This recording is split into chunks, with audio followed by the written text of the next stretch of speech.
Arc-en-ciel.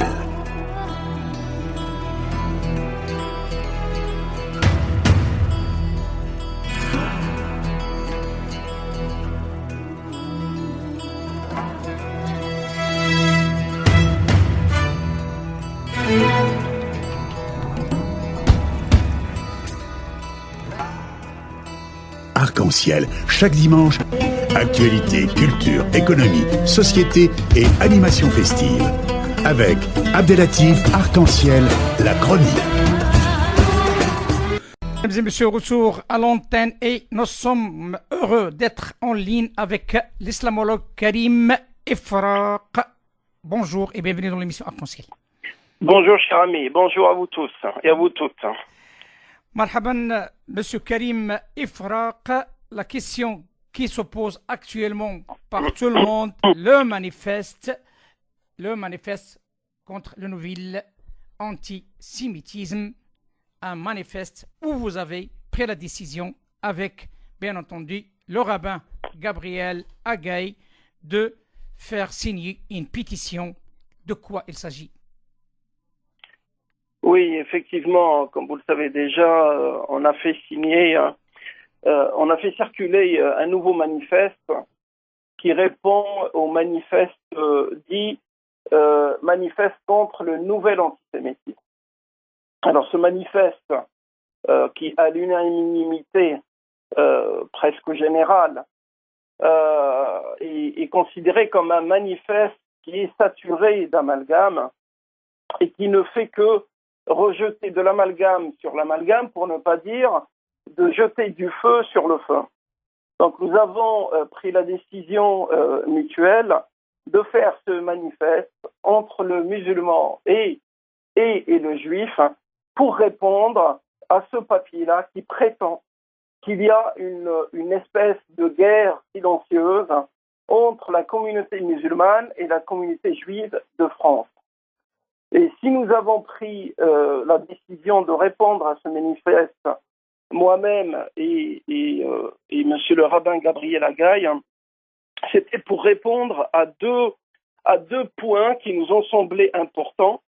Bien évidemment, il y en avait d'autres, mais à nos yeux, ces deux points nous semblaient essentiels.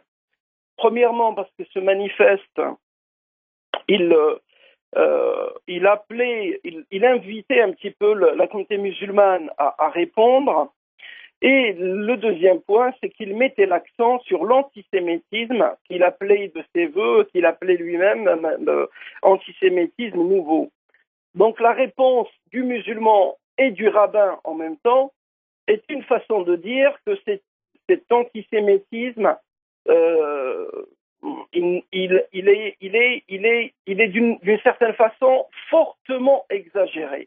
Je ne vais pas revenir sur les tenants, les aboutissants, les sources de cet antisémitisme, mais c'était une façon de dire voilà, n'exagérez pas les choses au point de les rendre presque impossibles à traiter.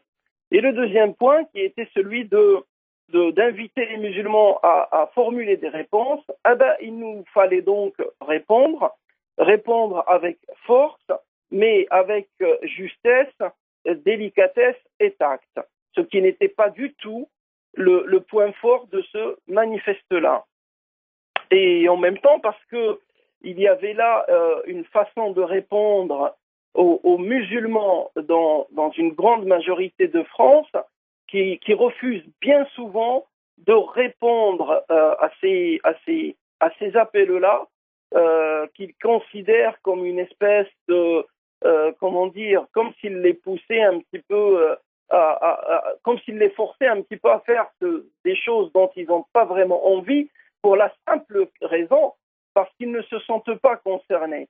Donc nous, on a essayé donc d'apporter une réponse en même temps de dire aux musulmans, vous savez, quand vous restez silencieux, l'autre, il pense que vous avez tort et que forcément il a raison. Il est vrai que on n'est pas concerné par la question vue avec la perspective qui a été mise en place par le manifeste, mais on reste quand même concerné parce que la communauté musulmane a été nommée dans ce manifeste-là. Justement, la communauté musulmane a été désignée avec le livre saint, avec une Oui, demande explicite de faire des modifications, sachant que le c'est nombre de ça, musulmans, c'est 1 milliard et des poussières. c'est bien Donc, ça. est-ce que c'est raisonnable? Est-ce que, comme il a dit, Monsieur le rabbin, il était contre, hein, il était contre d'une manière catégorique, hein, donc hors de question.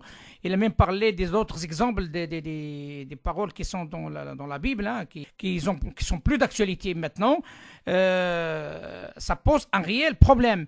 Est-ce que cette démarche, que tout le monde maintenant parle d'une démarche politique, la présidence de la République française a pris le devant depuis un certain temps pour gérer ou mettre les jalons pour la gestion de l'islam de France en œuvre et normalement prévu pour la fin du premier semestre d'ici presque un mois.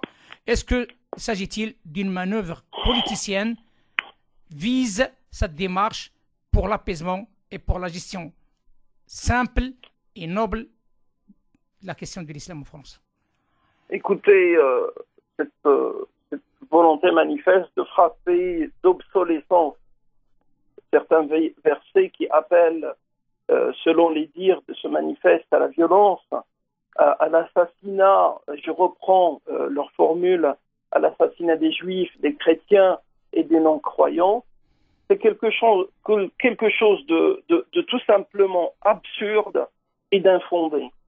Vous savez, pour rendre les choses à ce qu'elles sont, le monsieur qui a fait ce manifeste, qui a écrit ce manifeste, est un journaliste, d'accord, qui est reconnu pour ses tendances un peu extrêmes.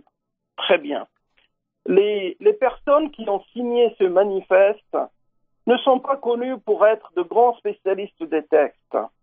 Je mets de côté, bien évidemment, le grand rabbin et les deux évêques qui sont spécialisés de leurs textes. On ne comprend pas jusqu'au jour d'aujourd'hui quel est le sens de leur démarche, et là je parle du grand rabbin de France, bien évidemment, et de deux évêques, mais pour le reste, franchement, je pense qu'il n'y a même pas besoin de s'arrêter sur cette question-là.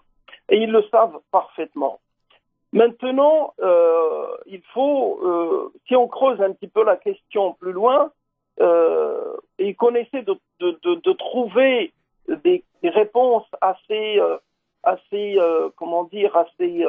raisonnables à cette action-là, ben, il n'y a pas grand-chose. On ne trouve pas grand-chose. Hormis le fait que ce manifeste qui s'est voulu non pas construit sur des éléments fondés, mais uniquement avec une approche populiste qu'on peut vraiment qualifier de littérature de gare.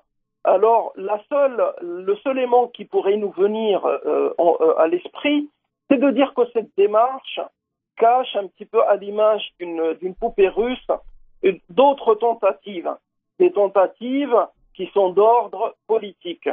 Comme vous le savez parfaitement, il est quand même incroyable que ce manifeste qui a fait beaucoup de bruit, je dis bien beaucoup de bruit, mais très très peu d'action, ou tout simplement rien du tout, son agenda, il a coïncidé avec celui du président qui s'est rendu aux États-Unis pour rencontrer le président américain Donald Trump.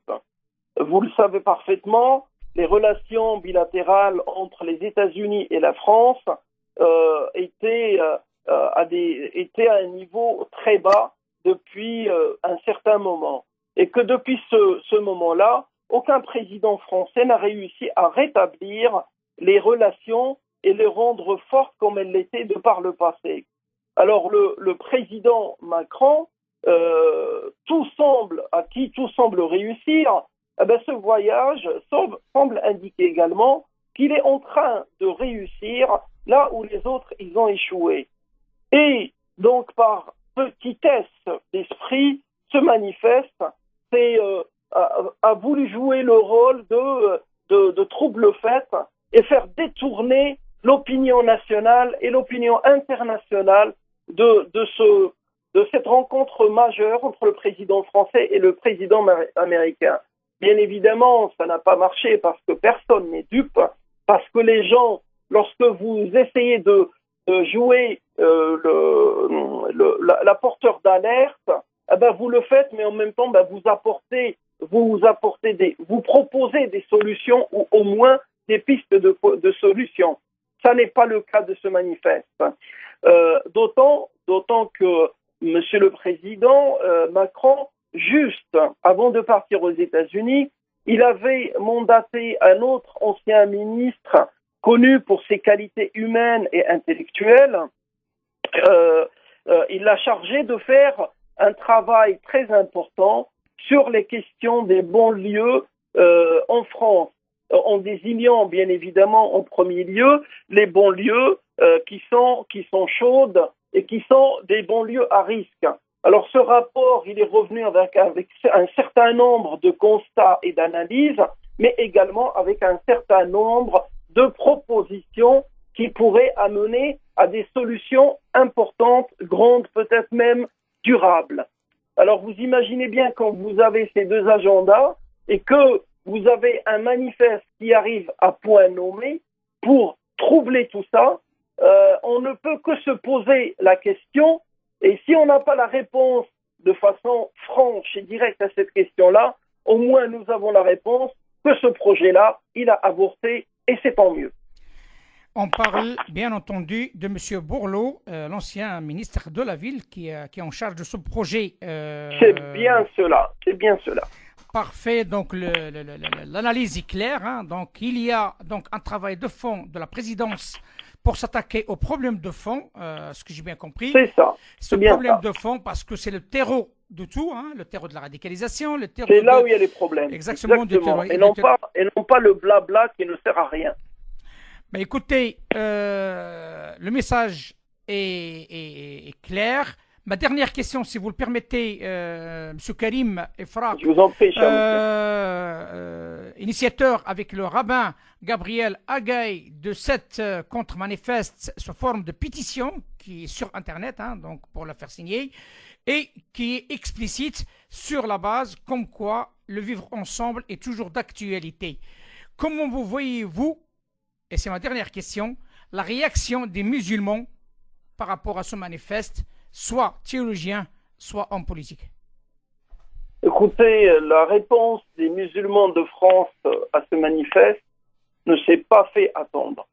Parce que, comme vous le savez très bien, ce manifeste, il s'est attaqué à plusieurs points. Il s'est attaqué à la question du communautarisme, à la question de l'antisémitisme, à la question des textes, à la question de la radicalisation, à la violence, à beaucoup de choses. Il s'est attaqué donc à beaucoup de choses sans grand succès pour la simple raison que toutes ces attaques étaient presque infondées. Et quand je dis presque, ça veut dire qu'il s'est appuyé sur certaines réalités, il les a fait sortir de leur contexte pour leur donner un nouveau corps et un nouveau visage qui n'a rien à voir avec la réalité. Donc face à ce qu'on pourrait appeler l'ivrer, c'est-à-dire se saisir de quelque chose de vrai et d'en faire quelque chose qui n'a rien à voir. C'est comme si vous étiez en train de pratiquer ce qu'on pourrait appeler un vrai faux, un vrai tableau qui pourrait ressembler à un faux tableau, un vrai faux tableau, peu importe.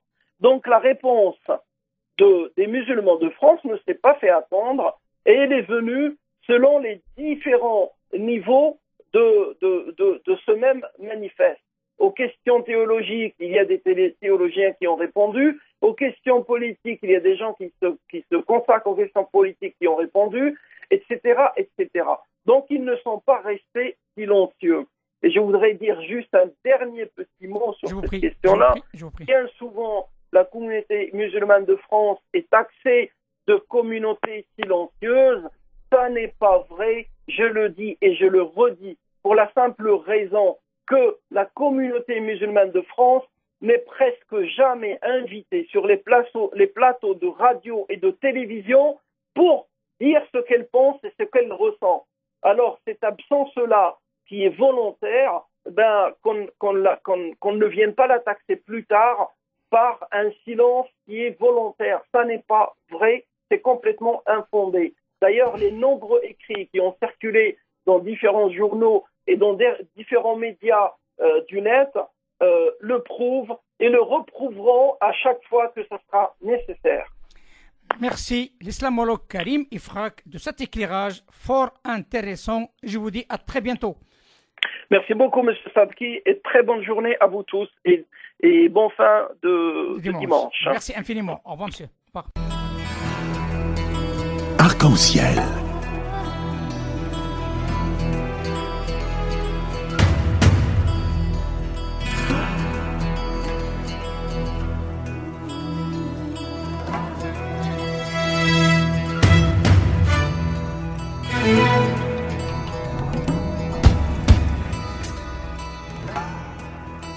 Arc-en-ciel, chaque dimanche, actualité, culture, économie, société et animation festive. Avec Abdelatif Arc-en-ciel, la chronique.